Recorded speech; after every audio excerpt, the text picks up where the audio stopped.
Imagine standing on a beach. You look at the horizon and you see the curvature of the Earth. It feels huge, it feels infinite, but it is nothing. Now, imagine a planet so large that if you started walking today and walked for 1,000,000 years, you would not even cover 1% of its surface. Imagine a world where entire civilizations could rise, conquer the stars, and die out without ever knowing that another civilization lived just a few thousand miles away on the same planet. This is not a gas giant. This is not a star. This is something else entirely. Welcome to the Birch Planet, a structure so massive it breaks the laws of what our minds can comprehend. A world built not around a star, but around a monster, a supermassive black hole. Welcome back to Voyager 2300. Today we are leaving the realm of standard sci-fi. We are done with Dyson spheres. We are done with O'Neill cylinders. Today we are talking about the ultimate megastructure, the end game of engineering.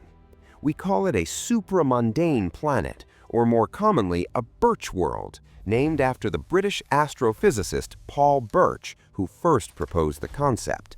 To understand it, we have to talk about scale. Take the Earth. It is big.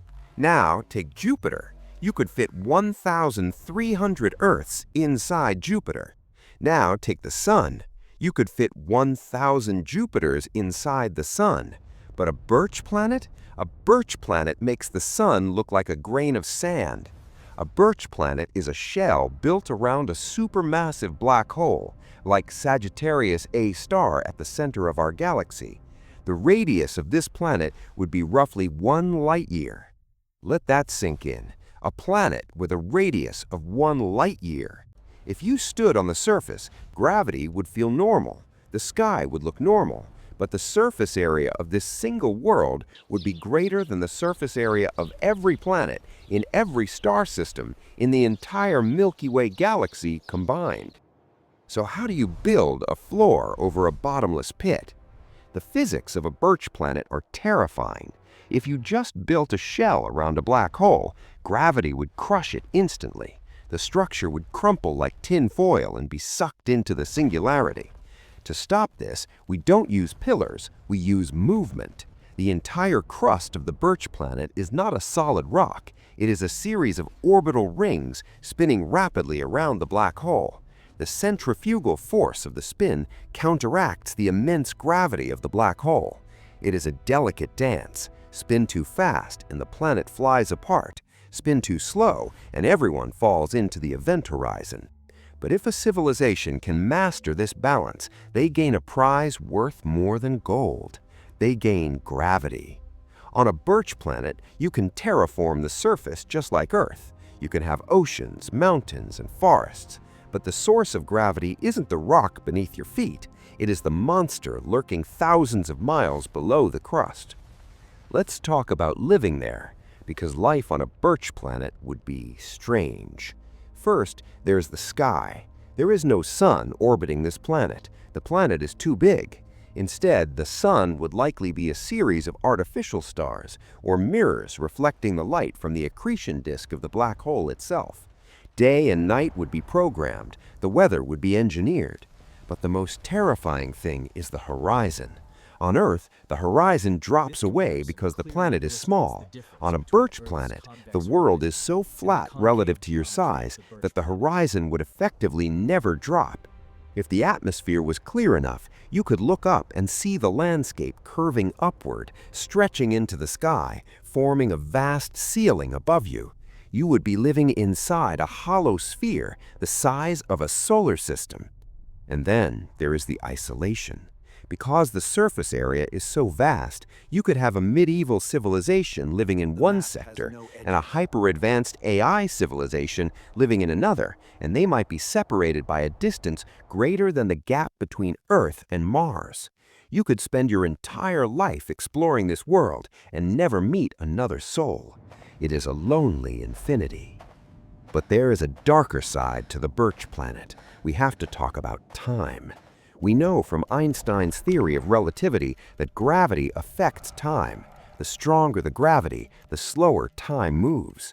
Because a Birch Planet is built around a supermassive black hole, it sits deep within a gravity well.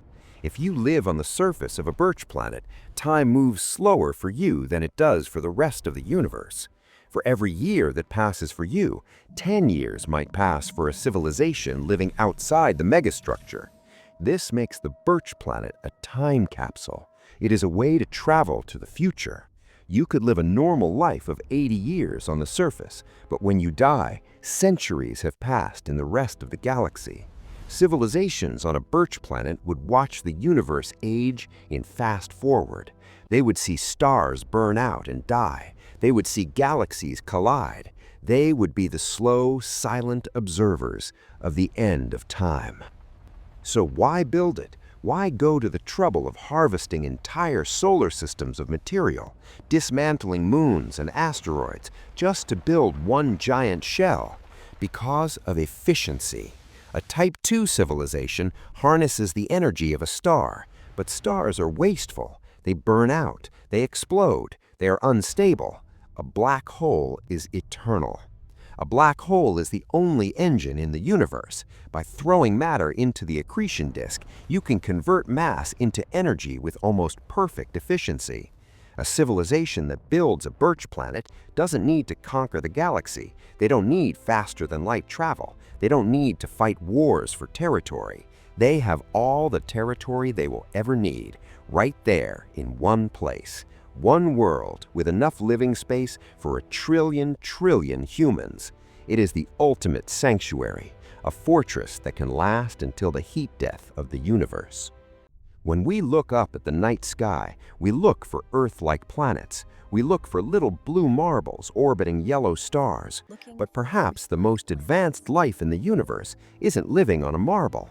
Perhaps they are living in the dark, hidden behind a shell, warmed by the glow of a singularity, living on a world that is vast enough to hold all of our dreams and all of our nightmares. A world where the map has no edges. A world where you are always small. What do you think? Would you live on a Birch Planet knowing that time is slipping away faster outside? Or is the idea of a bottomless pit beneath your feet too much to handle? Let me know in the comments below. If you want to see more impossible megastructures and explore the future of humanity, make sure to hit that subscribe button and turn on the notification bell. This is Voyager 2300, and I will see you in the next future.